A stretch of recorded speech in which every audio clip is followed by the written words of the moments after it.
All right, so All I right. guess where did you want to take it? So we could go one way, which is my argument would be that yes, not all girls are open to sex right away.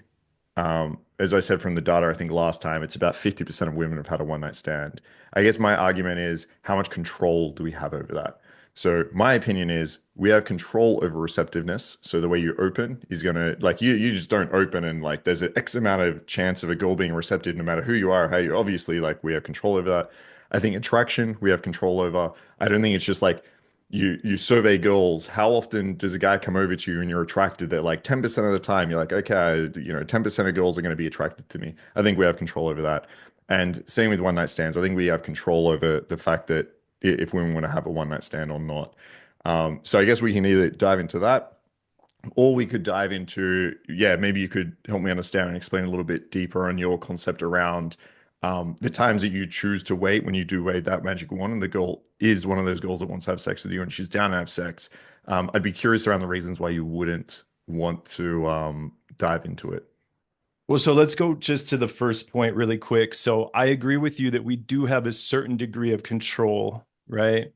But it's not entirely in our control. So I look at it as kind of like two different axes on a coordinate plane, right? You have logistics, and then you have sort of like attraction or sexual readiness, right? So logistics is like, is she able to go home with you that night, right? Does she have Hmm. work the next day? Did she drive with her friends? All the logistical questions that we know need to sort of be resolved.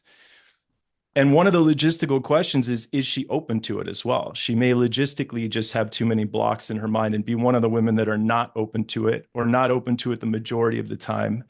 And then there's our game, right? And our game, the better our game is, the better we can sort of increase those logistics. We can make her logistics better with good game, and vice versa. If we can help her resolve a logistical issue, we can, open her up her readiness as well. So I do believe that's under our control. I don't think that otherwise there'd be no point in studying the game, right? Like I'm into the game. I study the game because I believe that we do have control over this and we can change circumstances. But if a woman is not open to hooking up early, we can only push that envelope so much. At a certain point, we rupture her comfort levels and then we have no chance with her.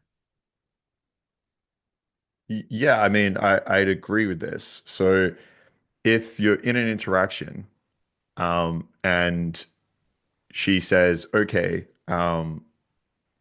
let's pick a logistical example here. Okay, I have work in the morning. All right, you're at the club, you meet this girl. I think this is a pretty common objection, right?